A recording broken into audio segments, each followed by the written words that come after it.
Oke.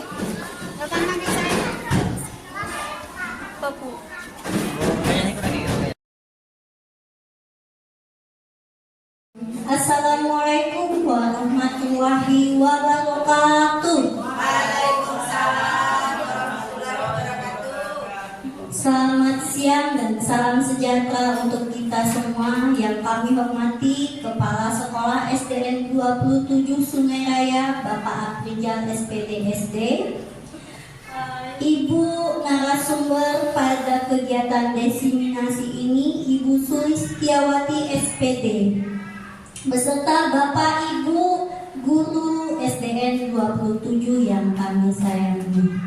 Baiklah, untuk mengawali kegiatan ini, marilah bersama-sama kita buka dengan membaca basmalah. Bismillahirrahmanirrahim. Kita langsung saja ke kegiatan inti, yaitu sesi diseminasi yang akan disampaikan oleh calon guru penggerak Angkatan 9 dari SDN 27 Sungai Raya, yaitu Ibu Sulistiawati SPD. Kepada Ibu Sulistiawati kami persilahkan. Terima kasih kami ucapkan kepada Ibu Siti yang sudah membuka acara atau kegiatan pada hari ini tentang penyebaran pemahaman budaya positif. Masih semangat semuanya teman-teman? Oke. Masih kuat? Oke. Alhamdulillah. Ternyata masih semangat, masih kuat, baterainya sudah atau masih 100% ya. Oke. Terima kasih teman-teman. Nah, pada hari ini saya akan melakukan aksi nyata modul 1.4, yaitu tentang diseminasi penyebaran pemahaman dan pengalaman tentang budaya positif. Nah, pada hari ini atau pada kegiatan ini saya menempati posisi sebagai calon guru penggerak. Lalu pengajar praktik saya adalah Bapak Waluyo dan fasilitator saya adalah Ibu Ade Suminan. Ada kesepakatan kelas yang harus kita laksanakan supaya kelas kita hari ini dapat berjalan dengan lancar. Kira-kira ini nih, apa ya gambarnya, tentang apa nih? Jangan diaktifkan HP. Jangan diaktifkan HP-nya. Apalagi kira-kira nih, apa nih kode ini nih harus apa? Iya, jangan ribut kalau saya sedang menyampaikan materi. Seperti itu juga di kelas. Lalu yang ini apa ya gambarnya ya? Iya, angkat tangan suruh nggak apa-apa. Iya, kalau pengen bertanya silakan angkat tangan. Nah yang ini nih, gambar ketiga disuruh ngapain? Baca buku, menulis. Ada tinta ya. Apa ya intinya? Tapi tidak ada ulangan. Iya. Pinter sekali Bu Sri. Silakan catat kalau ada informasi yang penting dan bermanfaat. Dan yang terakhir nih, ngapain ya nih? Ada bunga-bunga. Apa ya kira-kira intinya tentang apa? Jangan cinta. Kira-kira apa ya Bu? Iya. Apa ya kira-kira apa nih? Iya. Diharapkan nanti setelah kegiatan ini selesai dapat menambah wawasan dengan penuh rasa cinta. Ya, jadi dalam kegiatan ini tidak usah bentrokan, tidak usah emosi. Semuanya kita laksanakan dengan penuh rasa bahagia. Oke, yuk kita lanjutkan. Nah, sebelum kita memulai diseminasi pembelajaran pada hari ini, yuk kita ice breaking dulu. Biar semangat ya. Yuk kita semuanya berdiri. Oke, semuanya ke atas. Silakan. Semua berdiri Bu.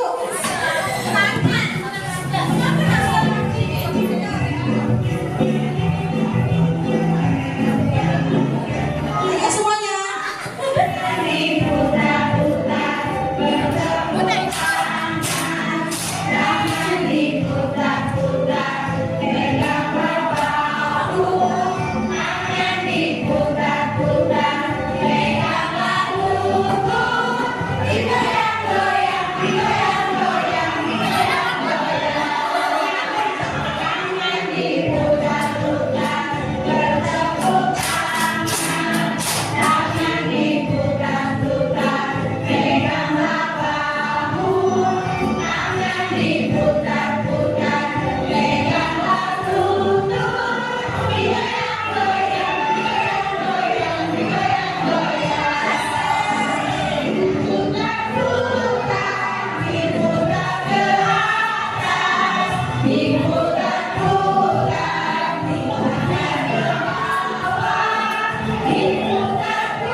Luar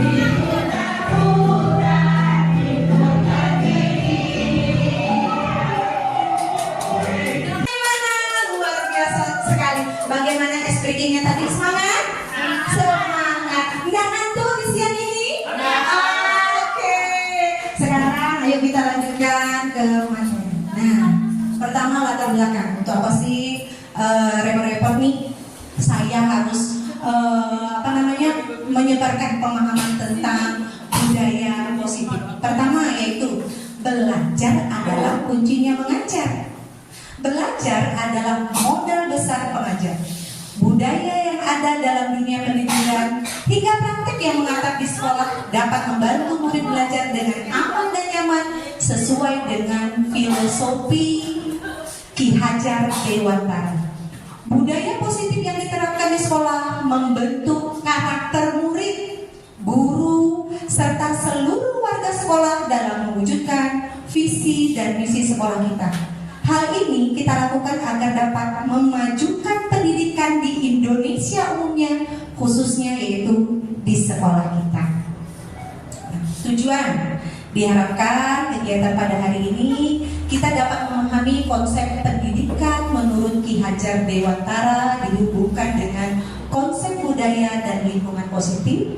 Lalu tujuan yang kedua, kita dapat melakukan evaluasi dan refleksi tentang praktik disiplin dalam pendidikan di sekolah untuk mendapatkan pemahaman baru mengenai konsep disiplin positif untuk menciptakan murid dengan profil pelajar Pancasila.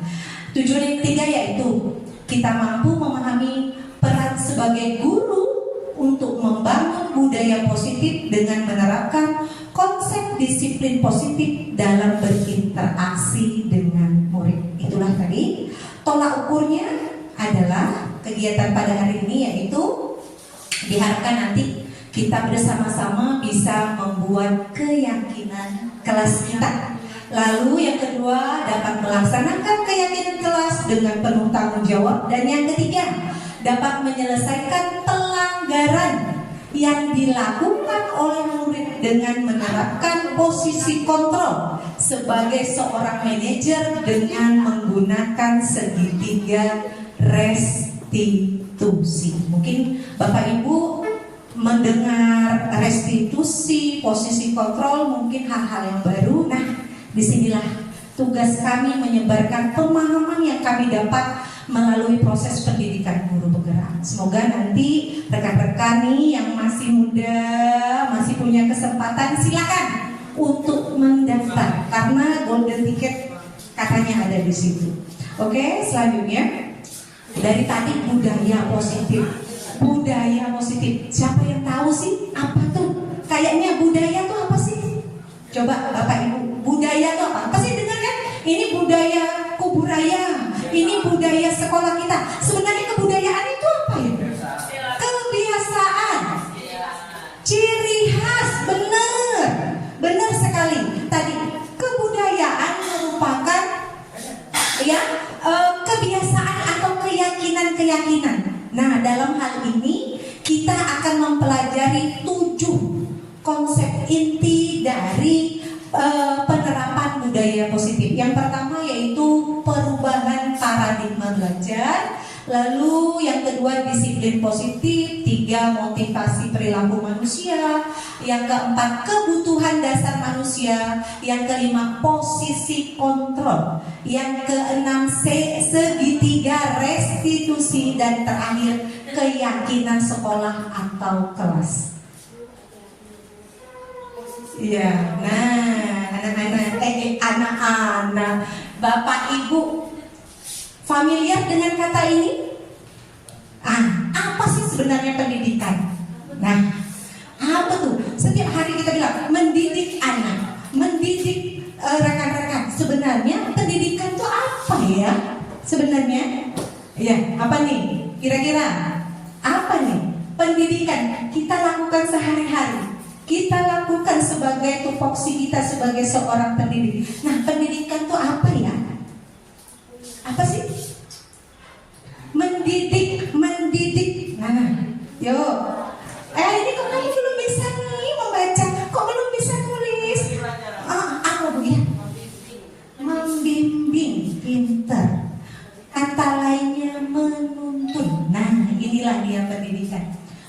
pendidikan adalah memberi tuntunan terhadap segala kekuatan kodrat murid. Nah, kodratnya apa nih? Ya, segala kekuatan kodratnya agar dapat mencapai keselamatan dan kebahagiaan yang setinggi-tingginya, baik sebagai manusia ataupun sebagai anggota masyarakat. Kita dalam analoginya sama dengan seperti seorang petani. Nah, tanah ini, lahan ini adalah sekolahnya. Bibit ini siapa? Murid kita. Tugas kita hanya menuntun, tidak mengubah padi ini berubah menjadi jagung. Tidak. Tugas kita menuntut kemampuan atau kekuatan kodrat yang dimiliki murid. Dengan cara apa? Sama kayak tanah ini. Kita bajak tanahnya, kita airi sawahnya, kita berikan pupuk supaya padi ini nantinya menghasilkan padi yang berkualitas. Itulah pendidikan. Sama ibaratnya dengan seorang petani menuntun. Ingat, tidak bisa kita ubah bibit padi yang tumbuh nanti berubah menjadi bibit jagung. Itu tidak bisa. Kalau sudah tumbuh, ya kita olah. Padinya kita tuntun menjadi padi yang berkualitas, yang baik, yang kalau dijual harganya tinggi. Itulah tugas kita sebagai seorang pendidik. Tidak bisa kita ubah menjadi jagung. Nah, inilah seperti ini di dalam kelas. Nah, seperti ini di dalam kelas ini, menuntun segala kodratnya, baik sebelum pelaksanaan hingga pulang. Jadi pendidikan itu tidak hanya di dalam kelas, di luar kelas pun, dari mereka datang hingga pulang, kita tugasnya menuntun supaya anak siap nantinya ketika berada di dalam masyarakat. Selanjutnya, budaya positif tadi. Budaya adalah kebiasaan. Nah, merupakan nilai-nilai, keyakinan-keyakinan dan kebiasaan-kebiasaan di sekolah yang berpihak pada murid dan dapat berkembang menjadi diharapkan murid nanti berkembang menjadi pribadi yang kritis, penuh hormat, bertanggung jawab sesuai dengan profil pelajar Pancasila. Sebelumnya, kita mungkin sama-sama berpikir, ketika kita mengajar, kita merasa kitalah yang menjadi sumber belajar. Dan saat ini itu tidak berlaku. Saat ini guru bukan satu-satunya sumber belajar. Guru hanya sebagai jembatan, fasilitator untuk mencapai ke sesuatu. Contoh, anak-anak tidak tahu bagaimana misalnya mencari browsing ke internet tentang apa nih? Tugas kita nih, anak-anak silakan kerjakan. Ini materinya ada di internet, linknya ini. Itu tugas kita. Atau menghubungkan dengan lingkungan, itu juga tugas kita. Anak-anak coba lihat di sekitarmu, itu tugas kita. Lalu sekarang kita berubah menjadi murid adalah objeknya, pusat. Jadi murid adalah student center. Hal ini dilakukan agar apa? Agar dapat merubah kualitas pendidikan saat ini. Anak yang aktif, bukan kita yang aktif. Anak yang mengeksplor, kita hanya sebagai jembatannya aja. Supaya apa? Untuk memperbaiki pendidikan saat ini. Karena dulunya tadi itu guru yang menjadi pusat, sekarang sudah berubah, murid yang menjadi pusat pembelajaran.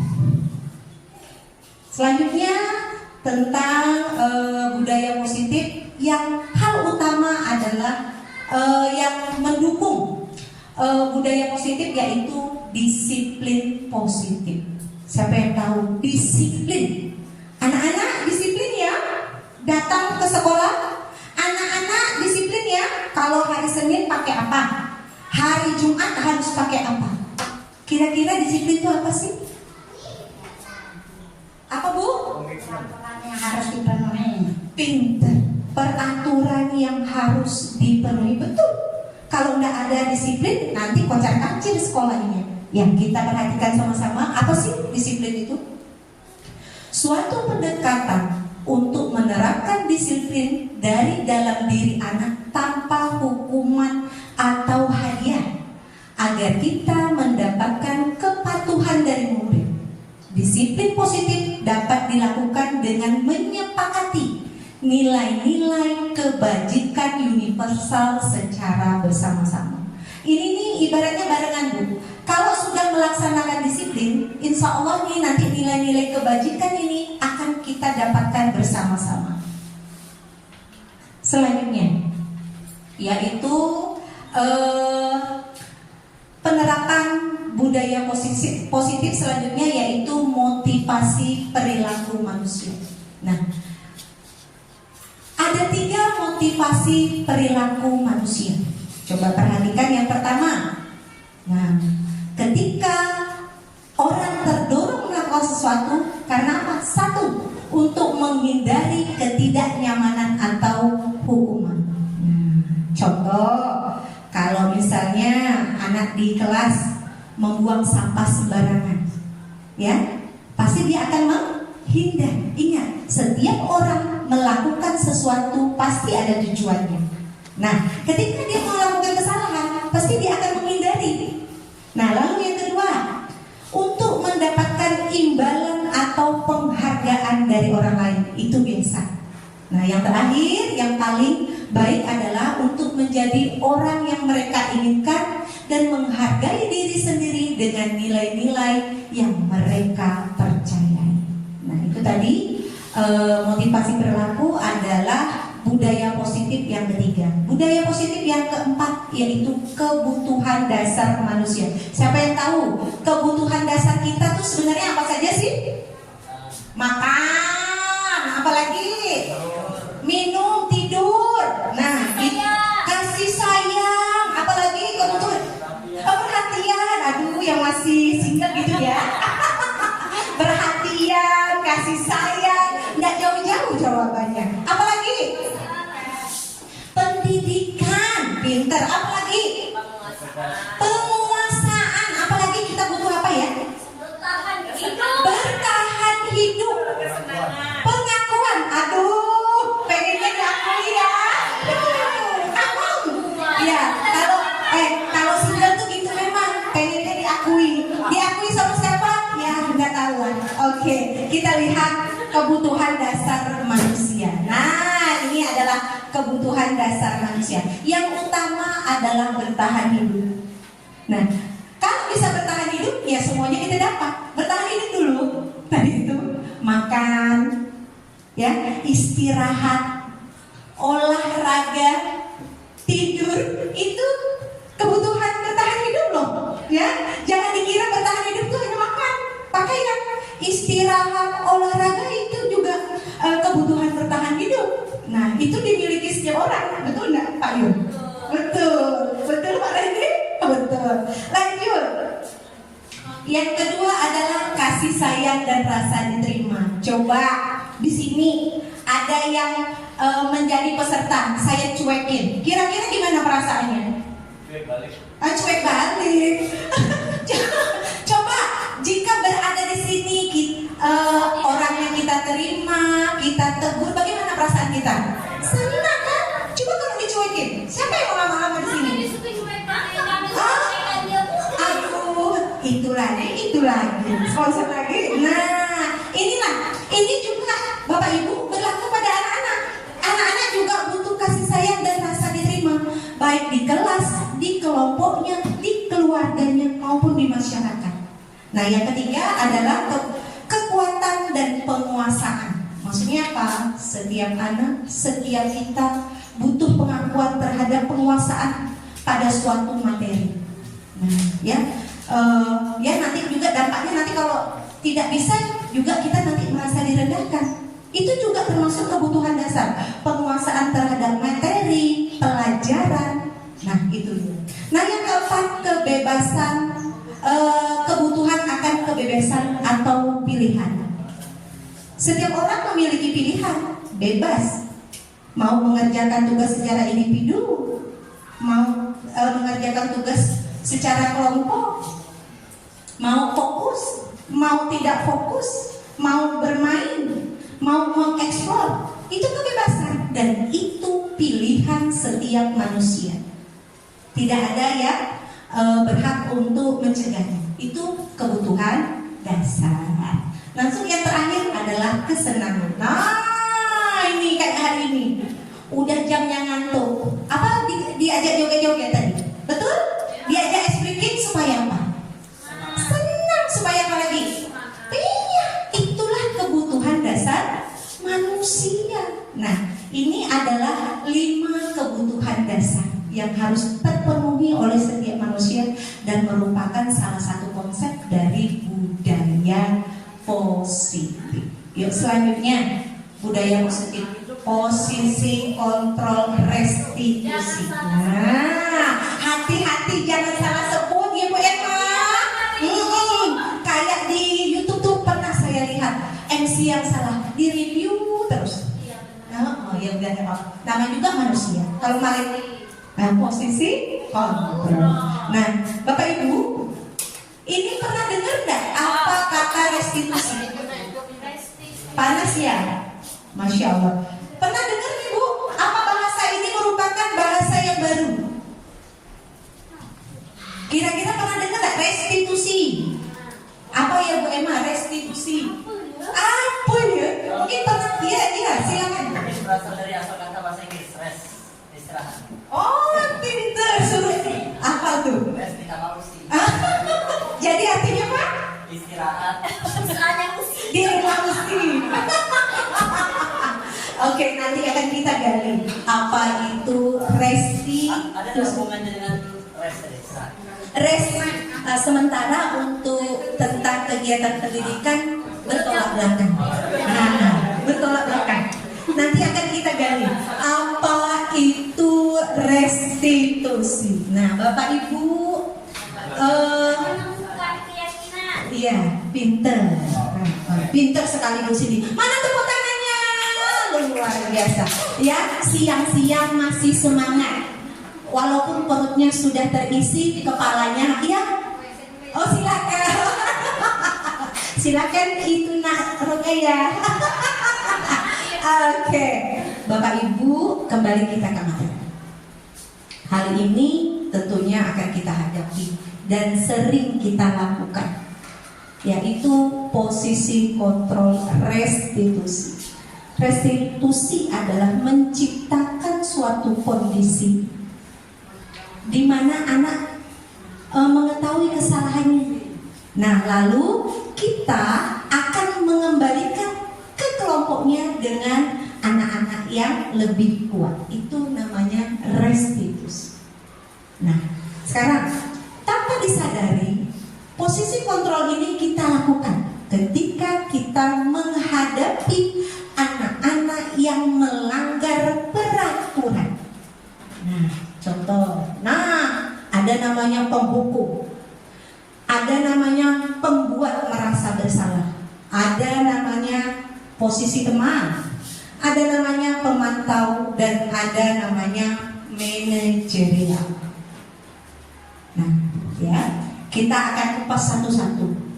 Apa sih posisi kontrol? Posisi kontrol itu apa sih Pak? Posisi kontrol, apa sih posisi kontrol? Apa tuh? Bahasa sama dengan apa? Posisi kontrol.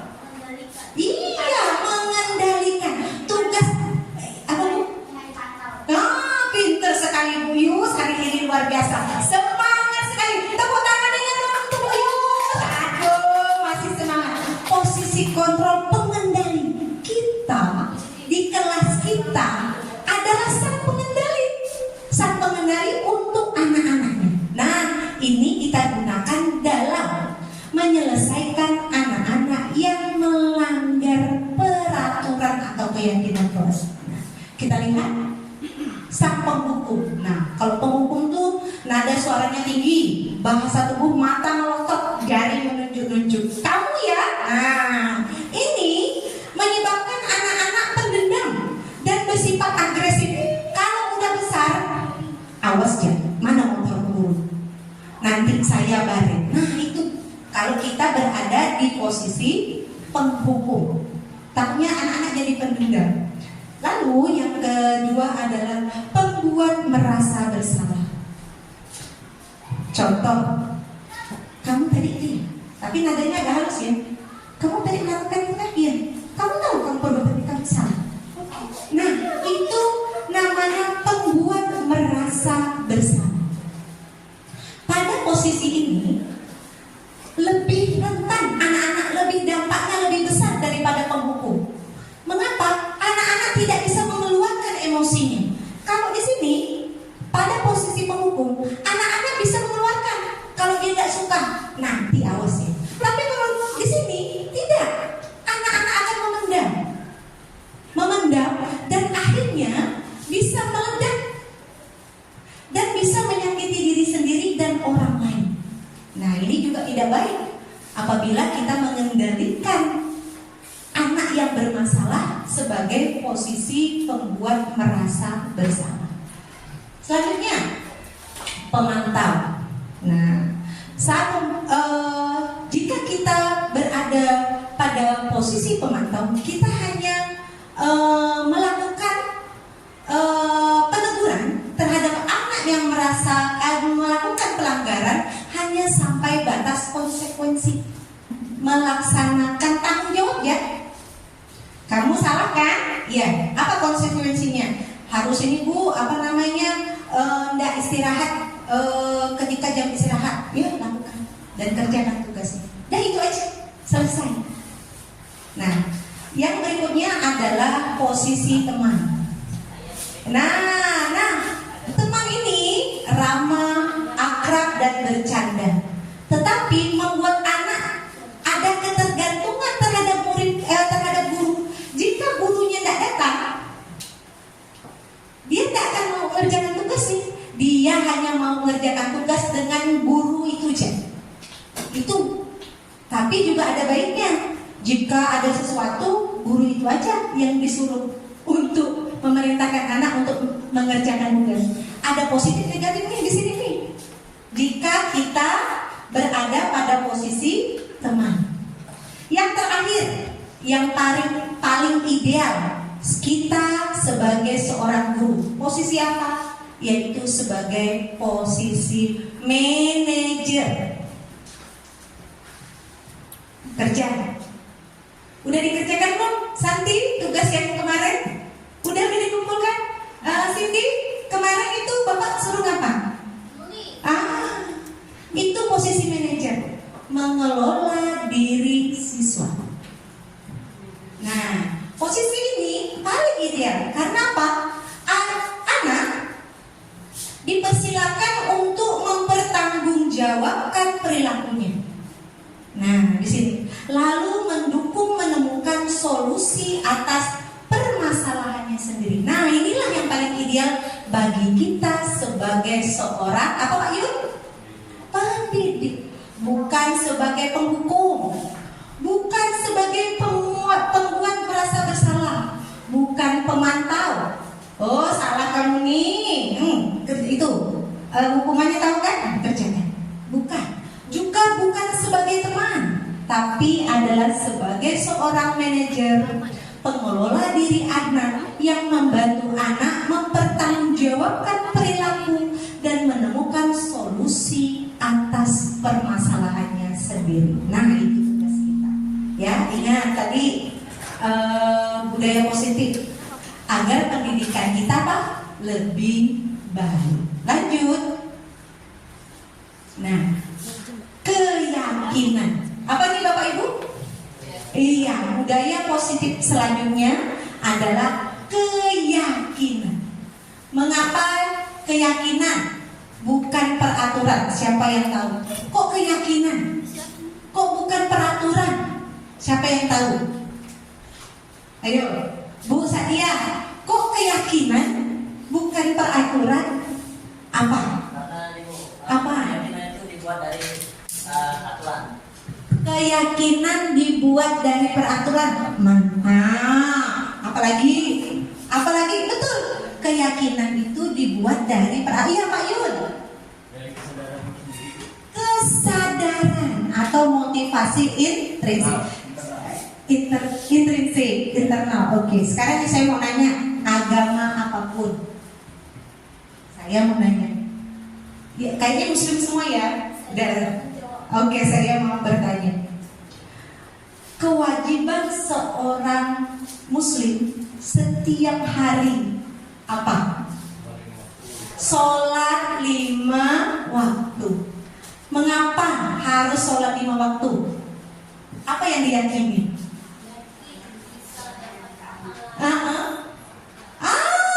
Itulah yang kita inginkan. Dengan keyakinan tanpa harus dipantau, dengan rasa tanggung jawab kita melaksanakan tanggung jawab kita sendiri. Itu yang diharapkan. Nah, apa sih itu keyakinan? Keyakinan kelas merupakan nilai-nilai kebajikan yang dibuat bersama antara guru dan murid agar tercipta kedisiplinan positif.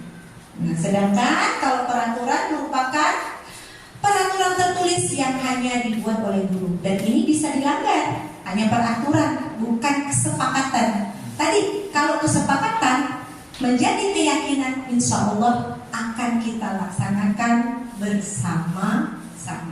Contoh tadi sholat, yakin mengerjakan dapat apa ya Bapak Ibu? Kalau meninggalkannya, nah itu aja, dikerjakan tidak sholatnya. Itu dia namanya keyakinan. Oke.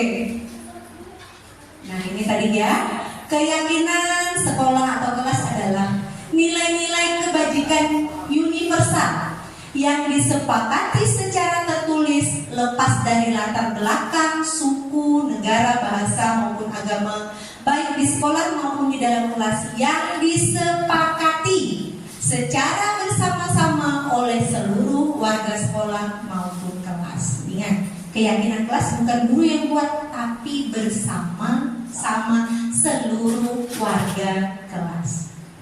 Lalu selanjutnya, nah saya ada tugas nih, membuat keyakinan kelas. Nah silakan Bapak Ibu, kita buat 3 kelompok atau 2 kelompok aja lah nih. Yang beberapa orang lagi izin ke belakang. Kita buat keyakinan kelas dari peraturan kelas. Contoh, tidak membuang sampah sembarangan. Ini merupakan kalimat negatif nih. Kita ubah menjadi kalimat positif yang berbunyi membuang sampah pada tempatnya. Nilai kebajikan universal yang diambil apa? Nilai apa? Kebersihan. Ya, melintasi agama, budaya. Pasti semuanya orang pengen bersih.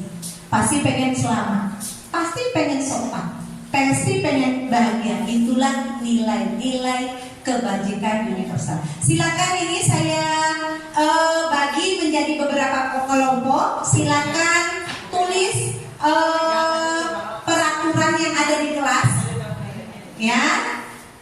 Silakan lalu ubah menjadi kalimat positifnya. Silakan Pak. Ini silakan. Oke. Nih silakan Pak Yun. Pak Yun kesini nih Pak Yun. Mungkin Pak Yun kesini nih. Pak Yun sama Randy ini. Oke, silakan. Yuk silakan. Pak Yun sama ini sama Randy. Ini. Oke, silakan. Ini silakan balik dulu. Silakan balik. Nanti untuk kelompok 1 yang maju adalah Ibu Ayu. Kelompok 2 yang maju adalah Randy. Dan yang kelompok 3 yang maju adalah Ibu Serena. Silakan Bu. Yang peraturan nggak usah susah-susah. Yang ada di dalam kelas apa ya? Iya.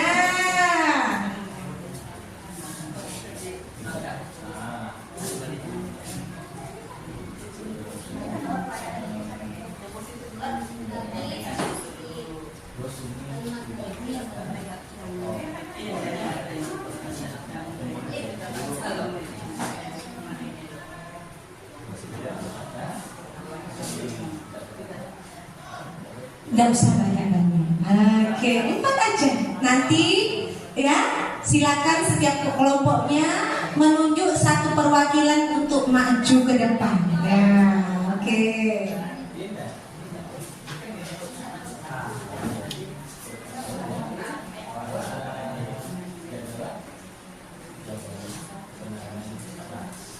Jangan buang sampah sembarangan. Buanglah sampah pada tempatnya.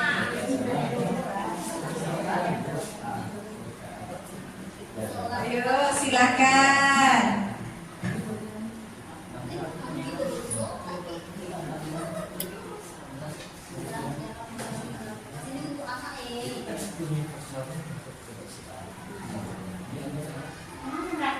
Empat, tiga aja Bu, kan satunya udah saya buat contoh. Ibu silakan tambahkan atau buat 3 peraturan kelas, lalu ubahlah menjadi kalimat positif.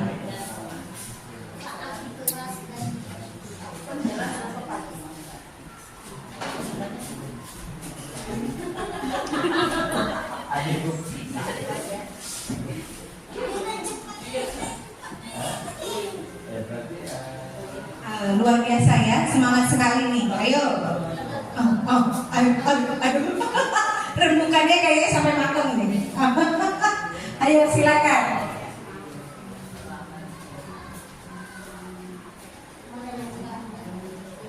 Ya, oke, silakan.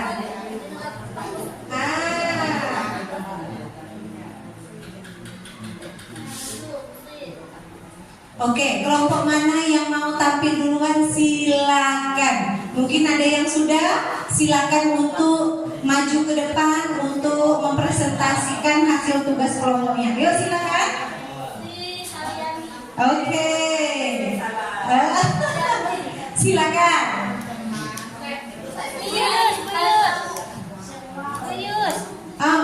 Bu Ayu. Yang maju silakan. Kelompok 3, tepuk tangannya kelompok 3. Oke, silakan. Terima kasih. Ini hasil dari diskusi kelompok 3 teman-teman. Saya akan mewakili untuk menyampaikannya. Kalimat negatifnya jangan sholat terlambat. Kalimat positifnya sholat tepat waktu. Yang kedua, kalimat negatifnya jangan berlari-lari di kelas. Kalimat positifnya berjalanlah dengan sopan saat di kelas. Mengapa di sini dikatakan perjalanan dengan sopan? Kadang-kadang berjalan lari bulan nanti. Yang ketiga, kalimat negatifnya tidak boleh terlambat mengumpulkan tugas. Kalimat positifnya mengumpulkan tugas tepat waktu. Terima kasih. Mau dikumpulkan? Terima kasih luar biasa kan tadi ya. Itu adalah hasil diskusi dari kelompok 3. Selanjutnya kelompok 1, Ibu Ayu. Silakan Bu Ayu. Semangat ya. Ini hasil dari kelompok 1. Peraturan kelas itu tidak mengerjakan kalimat negatifnya, tidak mengerjakan PR. Positifnya mengerjakan PR setiap diberikan oleh guru. Yang kedua, negatifnya tidak boleh membuang air kecil sembarangan. Positifnya buanglah air kecil di WC murid yang sudah disediakan di sekolah. Oh, luar biasa sekali. Yang ketiga yaitu tidak boleh memilih teman. Iya. Berteman kepada semua yang ada di sekolah. Oke, luar biasa. Terima kasih Bu Ayu. Sudah berani tampil. Kayak anak kelas 1 ya. Makasih ya Bu Ayu. Yuk, tepuk tangan di mana? Selanjutnya kelompok Sang Gatot Kaca. Lama banget nih. Ayo, Pak Randy. Oke. Pak Randy ya. Ayo dong. Asik. Silakan. Oke. Silakan. Assalamualaikum warahmatullahi wabarakatuh. Selamat pagi, salam sejahtera untuk kita semua. Silakan. Siang. Selamat siang. Oke. Semangatnya pagi, selamatnya siang. Oke. Tadi diminta buat apa tadi? Peraturan kelas yang positif. Nah, di sini kami tadi itu baru sempat dapat 4 di sini. Kalau nggak sempat kok banyak. Suratnya banyak nih, pikiran. Ide banyak ya. Tapi yang baru terpikirkan itu baru 4. Yang pertama itu dilarang ribut, yang peraturan kelasnya. Kalimat positifnya berarti menjaga ketenangan. Untuk yang ada dalam kurung itu universalnya ya. Nah, kalau dari kebersihan, kalau ini menyangkut tentang suasana kelas. Nah, suasana kelas yang tenang dan diharapkan. Oke, yang kedua, peraturan kelasnya tidak berkata kasar. Lalu yang kalimat positifnya berkata baik dan sopan ketika belajar. Menyangkut tentang adab dan etika. Nah, ketika belajar. Lalu yang ketiga, tidak keluar tanpa izin. Tidak keluar kelas tanpa izin. Lalu yang positifnya meminta izin saat keluar. Itu menyangkut tentang adab juga. Oke. Yang keempat, tidak berbicara saat guru menjelaskan. Yang positifnya mendengarkan penjelasan guru. Kalau dalam kurungnya apa tadi Pak ya? Juga termasuk adab ya. Nah, termasuk juga adab dalam adab atau kesopanan atau etika dalam belajar. Oke, seperti itu. Masih ada Pak? Sementara itu dulu. Oke, terima kasih atas Pak Randy atas sudah berani tampil ke depan. Mana tepuk tangannya luar biasa. Nah, rekan-rekan di sini kayaknya sudah bisa membedakan mana peraturan, mana kalimat positif, dan mana nilai-nilai kebajikan yang bersifat universal. Universal itu melewati batas keagamaan, suku, budaya, sama kayak sopan, selamat, disiplin sama. Nah, Bapak Ibu guru, itulah cara kita nantinya di kelas masing-masing bagaimana membuat keyakinan kelasnya dengan mengajak murid-muridnya menentukan keyakinan apa sih yang akan kita buat dari kalimat-kalimat pematik, yaitu peraturan-peraturan kelas yang ada di kelas masing-masing. Nah, udah tahu ya Bu ya? Silakan ajak muridnya. Jadi kalau kebajikan, guru dan siswanya harus kerjasama. Nah, kalau peraturan hanya guru yang membuat. Yuk selanjutnya. Oh iya, selanjutnya adalah yang tadi segitiga restitusi. Masih ingat dengan restitusi tadi apa Bu? Restitusi kata Pak Randy apa Pak Randy? Res apa? Istirahat. Tusi pergi ke rumah Susi. Jadi istirahat perginya ke rumah Susi. No, salah. Bukan seperti itu. Segitiga restitusi adalah bagaimana kita menangani pelanggaran yang dilakukan murid dengan murid menemukan tadi apa sih kesalahannya, bagaimana mempertanggungjawabkannya, dan bagaimana mencari solusinya. Nah, itu namanya restitusi. Nah, kita lihat. Segitiga restitusi ini kita lakukan ketika menghadapi murid-murid yang melakukan pelanggaran. Banyak Bu, mungkin orang orang yang lain, anak-anak yang lain sudah melaksanakan mengumpulkan tugas, dia belum, atau ribut dengan temannya, berkelahi atau bersembunyi. Banyak hal yang biasa anak-anak lakukan ketika belajar, namanya pelanggaran. Ini yang harus kita lakukan. Pertama, menstabilkan identitas. Dengan cara apa? Mungkin takut datang ke kita. Jangan takut. Ibu juga dulu begitu. Nggak usah merasa bersalah. Ibu dulu tuh bahkan lebih dari kamu. Oh, anak-anak akan takut jadi biasa aja. Mungkin pertama kan takut. Suruh datang ke ruangan guru. Betul nggak? Tarik-tarikan. Kamu ya enggak, malu. Kita stabilkan dulu emosinya.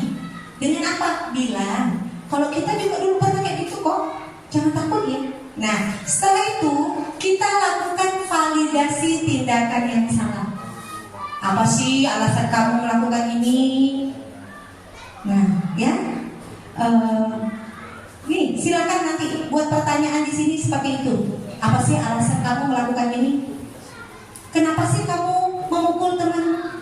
Kenapa sih kamu menyerang temanmu? Nah, silakan cari alasannya di sini. Kita validasikan tindakannya. Yang terakhir adalah menanyakan keyakinan. Apakah kamu tahu kalau kamu melanggar keyakinan kelas yang sudah kita buat? Ya. Bagaimana cara kamu melakukan keyakinan ini? Yaitu saya akan bertanggung jawab. Ya. Kira-kira apa yang solusi yang akan kamu lakukan? Silakan anak berpikir sendiri. Oh, contoh di kelas saya akan minta maaf Bu sama Melin. Apalagi Galin sampai dia menemukan. Saya akan membantu Melin Bu menjemur sepatunya supaya kering. Benar? Oke, minta maaf. Nah, itulah yang disebut sebagai segitiga restitusi. Nah, bagannya seperti apa? Seperti ini. Pertama, kita stabilkan dulu. Yang kedua, validasi tindakan. Apa alasanmu? Mengapa kamu melakukan itu? Kita validasi tindakannya. Setelah itu yang terakhir, menanyakan keyakinan. Kamu tahu? Kamu melanggar keyakinan kelas yang sudah kita buat? Apa yang harus kamu lakukan? Biar bertanggung jawab. Nah, solusinya apa nih? Karena terhadap temanmu yang sampai nangis, saya akan ini Bu meminta maaf. Apalagi Gali sampai dia menemukan solusinya. Saya akan mengeringkanmu. Kan masalahnya basah nih. Solusinya keringkan. Itu dia menanyakan keyakinan. Oke. Nah, tadi segitiga restitusi restitusinya ya. Proses menciptakan kondisi bagi murid untuk memperbaiki kesalahan mereka sehingga mereka kembali pada kelompok dengan karakter yang kuat. Kalau sudah mengapa nih?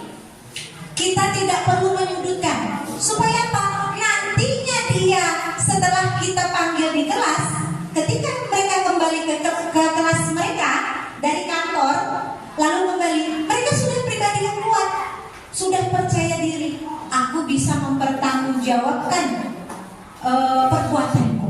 Nah, itu dia yang diinginkan. Nah, selanjutnya ya.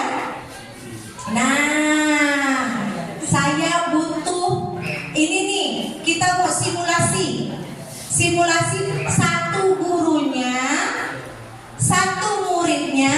Tolong terapkan segitiga restitusi dalam penyelesaiannya. Kira-kira siapa dengan siapa nih? Tahan emosinya. Tahan emosi saat menerapkan segitiga restitusi dalam dalam menghadapi anak-anak yang melakukan pelanggaran di dalam kelas. Kira-kira siapa yang mau jadi guru? Siapa yang mau jadi murid? Kira-kira Bu Yus dengan Pak Yunardi. Silakan tepuk tangan. Atau Pak Yunardi jadi gurunya, Bu Yus jadi anak muridnya. Ayo. Contohnya Contohnya Bu Yus mengambil makanan temannya. Nah, ayo masalahnya. Bagaimana siapa yang mau nih? Pilih dua. Bu Yus jadi guru atau Bu Yus jadi murid? Kok dua-duanya jadi murid? Siapa yang mau jadi gurunya? Ingat, validasi itu stabilkan dulu identitasnya, baru memvalidasi, cari alasan, baru menanyakan keyakinan. Udah gitu aja. Mudah kan? Pertama stabil. Takut, jangan takut. Ibu juga dulu gitu kok masih kecil. Bahkan lebih dari kamu. Ibu aja dulu gitu, tidak apa-apa lah. Setelah itu baru kita masuk. Nah, itu caranya. Ayo, Bu Yus. Ya, Pak Yun jadi gurunya, Bu Yus jadi muridnya. Silakan. Oke. Nah, ayo. Ceritanya, masalahnya Bu Yus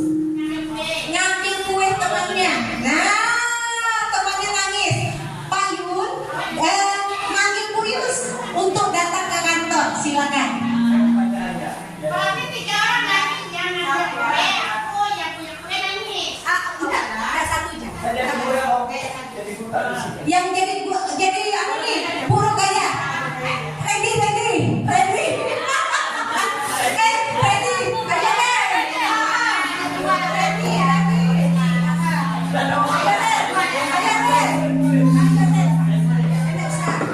Masa nantinya jadi guru deh? Ayo deh. Coba deh jadi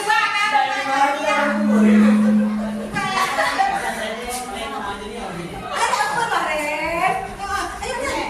Ayo Ren. Ibu-ibu, nah ibu yang jadi muridnya, Pak Randy jadi gurunya. Silakan. Yuk.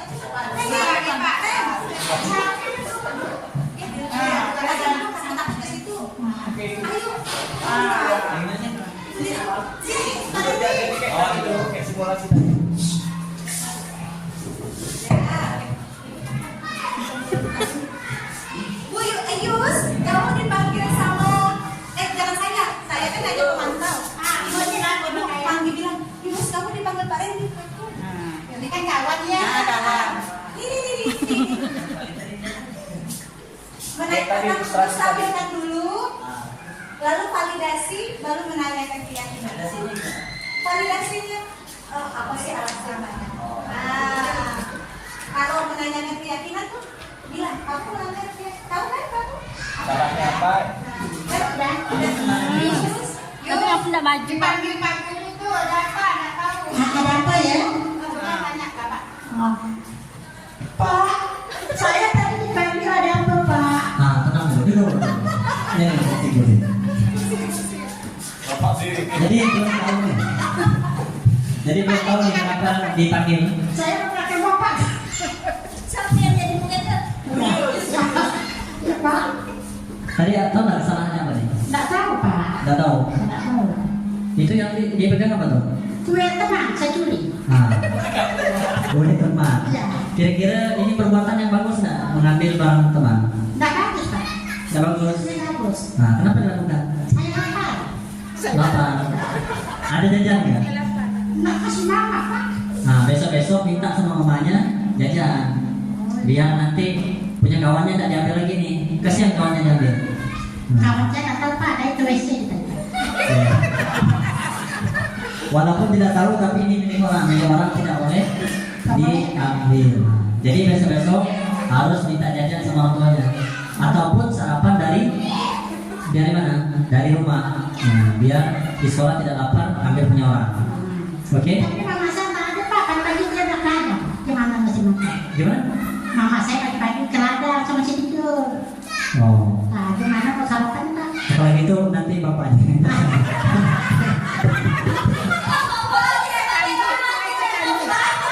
Terima kasih kepada Bu Yus dan Pak Randy yang sudah memeragakan bagaimana mengatasi anak yang melakukan pelanggaran. Tepuk tangannya mana? Terima kasih. Sekarang kita review ya. Kira-kira Pak Randy tadi sudah melaksanakan 3 tahap dalam segitiga restitusi tidak?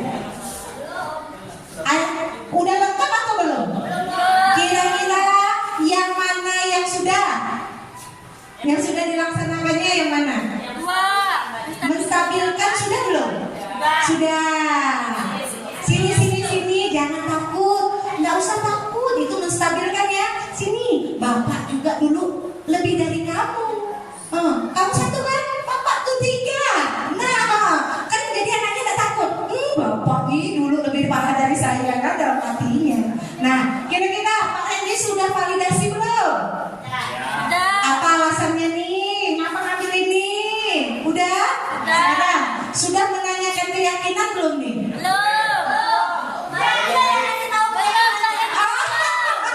Nah itu Pak Randy, harusnya kita tanyakan keyakinan.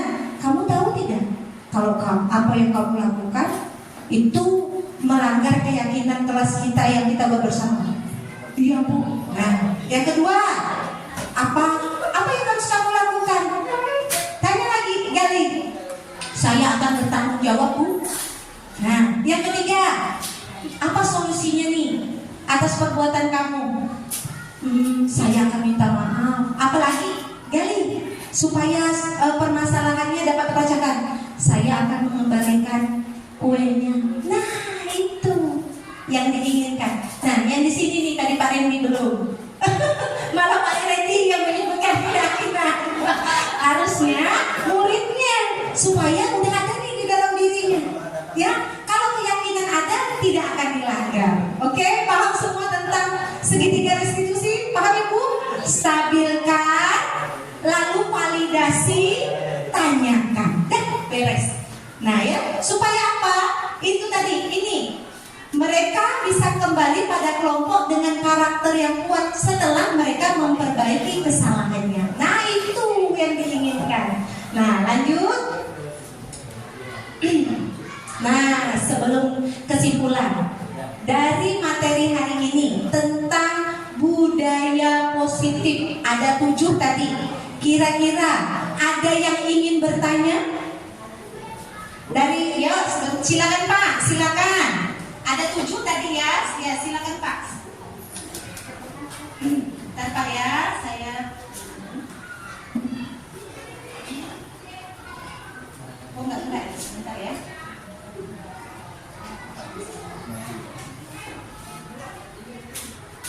Oke, silakan Pak sambil saya memperbaiki laptopnya. Silakan Pak. Saw ya Bu, saw langsung geser. Saw aja Bu. Langsung. Itu dia tak fokus saya, silakan Pak. Cik.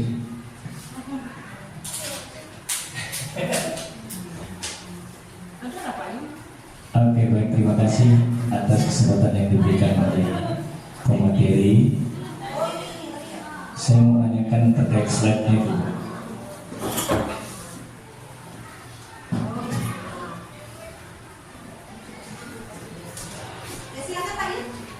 Ya, terkait dengan materi yang disampaikan mengenai apa tadi namanya? Budaya positif. Iya, budaya positif ya Bu ya. Nah, terkait yang terjadi di sekolah kita ya Bu, jadi karakteristik anak-anak yang ada di sekolah kita sangat berbeda jauh dengan karakteristik yang ada di kota. Ya. Nah, bagaimana solusi yang kita dapat ambil untuk mendidik perilaku anak-anak kita yang sekarang untuk meningkatkan tanggung jawab disiplin mereka, budaya positif itu sendiri di sekolah. Sementara karakteristik mereka di rumah itu belum, rata-rata lebih banyak belum terdidik. Mungkin di kota sudah ada sekolah TK atau homeschooling apa yang bisa membuat anak-anak itu menjadi lebih disiplin, tahu mana yang salah dan mana yang benar. Nah, kalau ini kan mereka langsung menempuh pendidikan sekolah dasar. Nah, apa yang ditemukan, apa solusi yang akan ditempuh untuk atau masalah ini? Terima kasih. Oke. Terima kasih atas pertanyaan yang diberikan oleh Bapak Yunadi. Mungkin yang lain juga boleh dipikirkan pertanyaan selanjutnya mengenai materi kita tentang budaya positif. Silakan. Nanti saya akan menjawab semampunya. Kalau tidak, itu akan menjadi PR saya. Nanti saya akan berbagi dengan PP dan fasil saya. Tadi betul kata Pak satu-satu ya Bu. Tadi Pak Yunadi, gimana sih kita mendidik karakter anak? Ya, sedangkan di rumah sudah punya karakternya sendiri nih. Ya, yang dipupuk oleh lingkungan rumahnya. Bagaimana? Itulah tugas kita Pak. Tugas kita sebagai pendidik tadi menuntun, ibarat seorang petani menuntun tumbuhnya padi. Dengan cara apa? Membajak tanahnya, mengairinya, lalu memberikan pupuk yang terbaik. Itulah tugas kita supaya anak nantinya menjadi anak yang berkualitas, yang mampu membedakan ini perilaku yang tidak baik, ini perilaku yang baik, ini yang boleh saya lakukan. Di dalam dirinya sendiri ada motivasi intrinsik, ada kemampuan intrinsik. Oh, aku tidak boleh melakukan ini. Ya, kalau ini kulakukan nanti akan berdampak buruk dari diriku. Tugasnya seorang guru menciptakan tadi Pak budaya positif dengan menanamkan disiplin positif yang ada di sekolah sedini mungkin dari anak masuk ke dalam ruang lingkup sekolah. sekolah. Itulah tugas kita, itulah tugas Bapak dan Ibu. Tidak hanya mengajarkan. Ingat, tugas kita tidak hanya mengajarkan. Mengajarkan itu hanya menyampaikan ilmu. Menyampaikan ilmu yang sudah ada di buku. Sedangkan pendidikan adalah menuntun segala kodrat yang ada pada anak, agar anak mendapatkan keselamatan, kebahagiaan yang setinggi-tingginya baik sebagai manusia ataupun sebagai anggota masyarakat. Itu tugas penting kita. Ingat, mengajar itu bagian dari pendidikan, bukan pendidikan bagian dari pengajaran. Bukan. Ya, ingat, menabur benih-benih budaya itu ada dalam pendidikan. Itu tugas kita. Bukan hanya mengajar, bukan. Tugas kita adalah mendidik agar anak-anak siap hidup sebagai seorang manusia ataupun nantinya sebagai anggota masyarakat. Itu Pak Yun, kira-kira gimana dengan jawaban saya Pak Yun?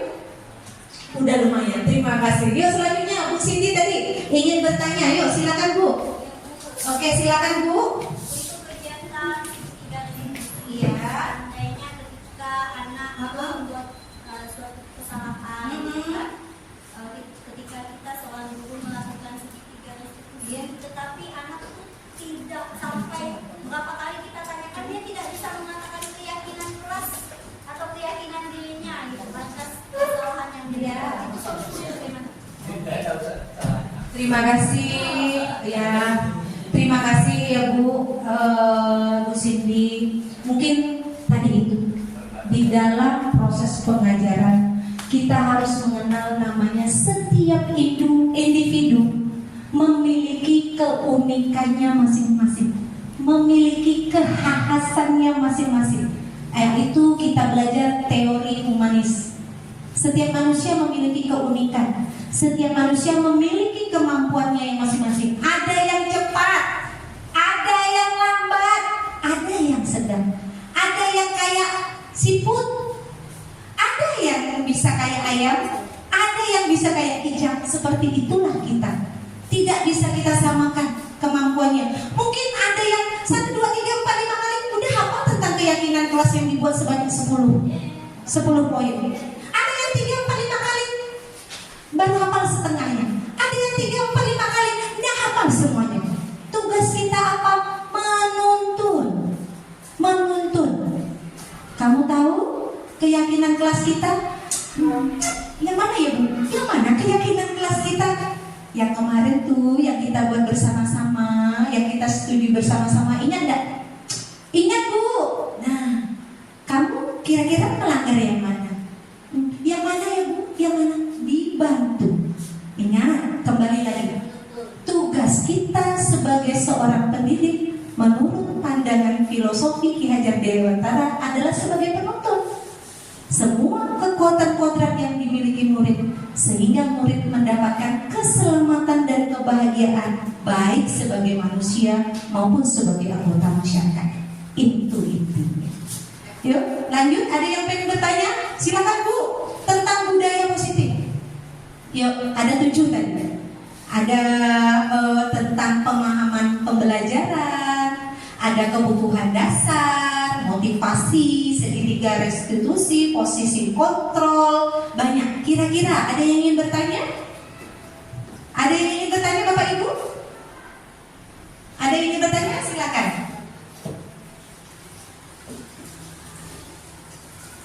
Tidak ada? Oke, silakan. Neneng, silakan nih. Mikrofonnya diambil di tempat Pak Yun.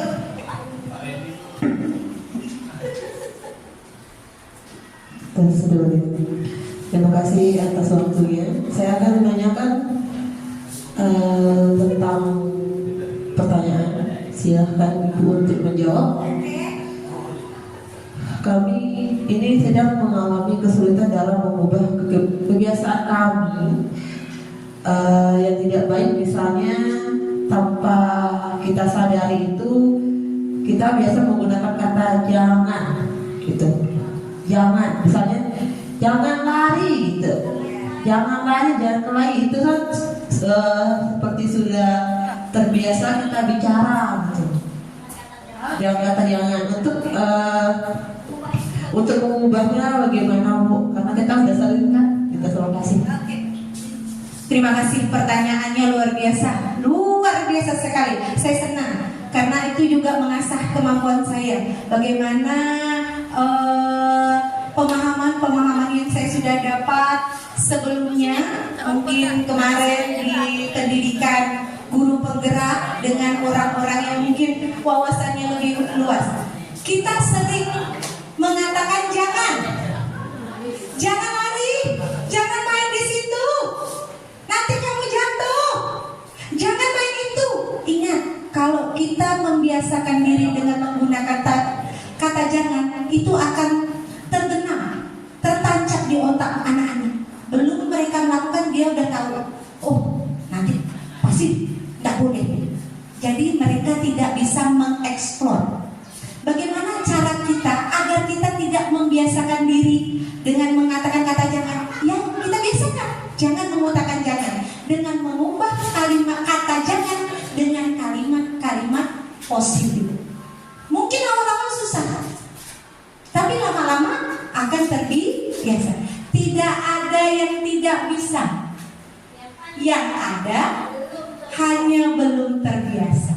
Itu kata kuncinya. Tidak ada yang tidak bisa. Yang ada hanya belum terbiasa. Ingat, memulai sesuatu yang baru itu sulit. Sulit Bu, sulit. Yang ada kita belum terbiasa. Contoh, kami mengikuti pendidikan guru penggerak. Di awal-awal ya Tuhan tugasnya, tapi lama-lama dah biasa aja. Itu tadi kata motivasinya. Tidak ada yang tidak bisa, yang ada hanya belum terbiasa. Ya Bu Nenek, jadi biasakan mengubah, tidak menggunakan kata jangan, dan gunakan kalimat-kalimat positif yang bisa kita tanamkan ke dalam diri anak. Yuk selanjutnya, mungkin di sayap sebelah kanan. Nah, dari tadi ini sayap yang sebelah kiri aja. Nah, sayap kanan, Bu Ayu, tanyakan Bu Ayu. Nah, Bu Ayu tanyakan ke saya, apa kira-kira nih? Ayo, Bu Yus. Bu Yus, yuk berikan saya pertanyaan. Kira-kira sebelum saya menutup kegiatan penyebaran pemahaman tentang budaya positif. Ayo Bu Ayu. Oh udah, ibu ini. Sekarang ibu ini. Kalau nggak ibu ini, ibu yang ini. Ayo. Ya, tanya.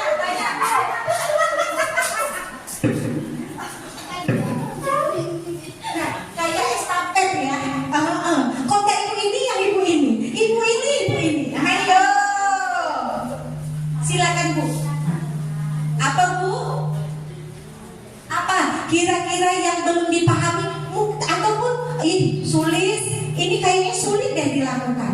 Ingat, tidak ada yang tidak bisa. Yang ada ayo silakan Bu.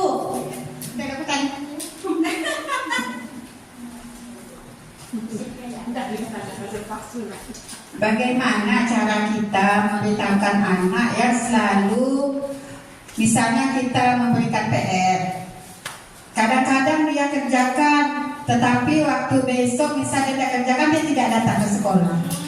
Jadi besok lagi dia datang, katanya ketinggalan buku Bu di rumah.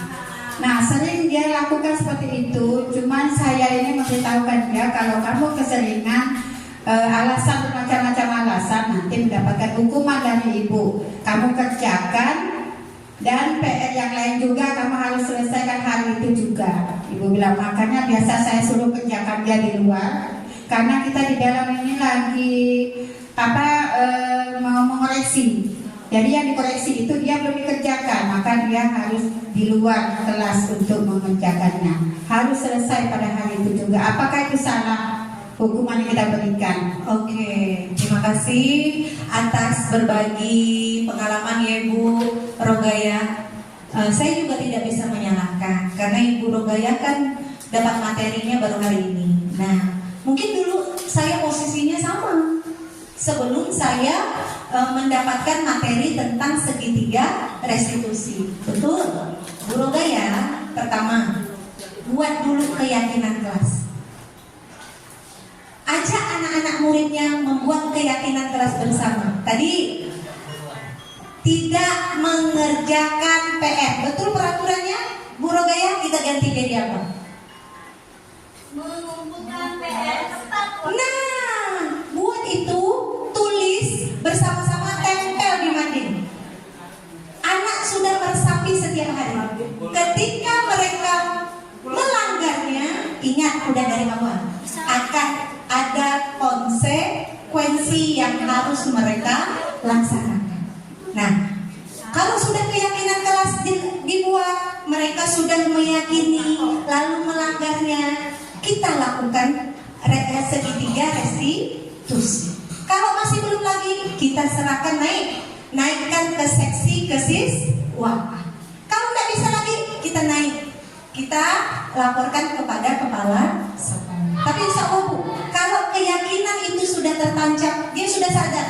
Kalau saya itu tuh tidak mengerjakan tepat waktu, nah pasti saya akan dapat konsekuensi. Ingat, karena keyakinan kelas itu dibuat bersama-sama. Yang kita usaha ya Bu, masalah hasil belakangan. Tapi insya Allah kalau ada usaha, insya Allah ada jalan.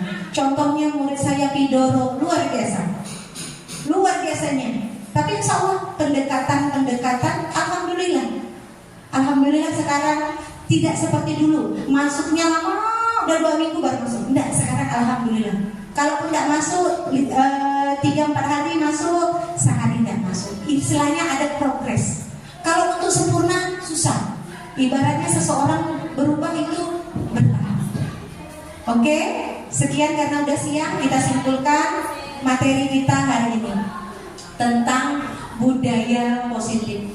Dalam penerapan budaya positif adalah satu hal yang dapat mendukung visi sekolah. Jadi tidak hanya kegiatan belajar yang dapat mendukung. Ingat, suasana dan proses pembelajaran akan mendukung terwujudnya visi sekolah, yaitu dengan pemberian pembiasaan dan suri teladan yang baik dari kitanya.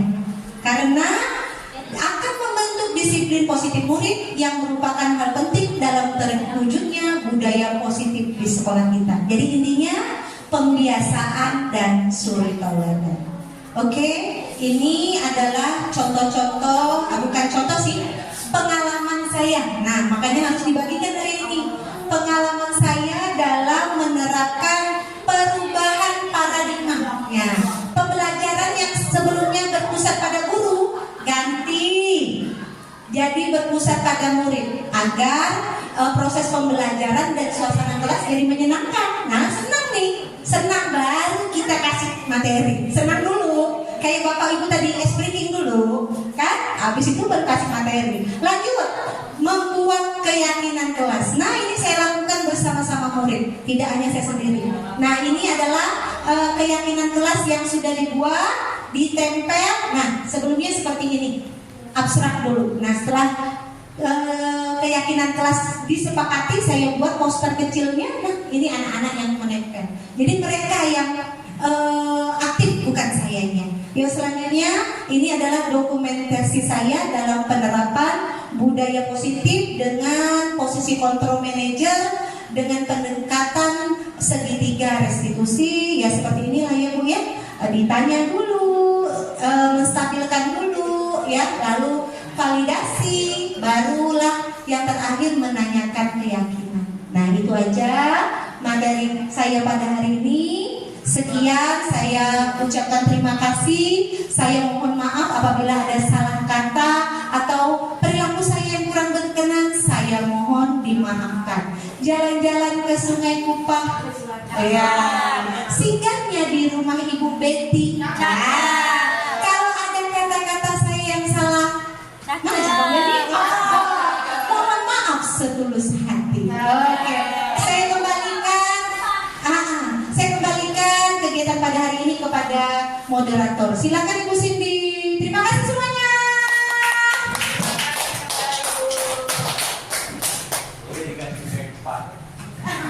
Luar biasa buat Bu Sulis. Tepuk tangan sekali lagi Bapak Ibu.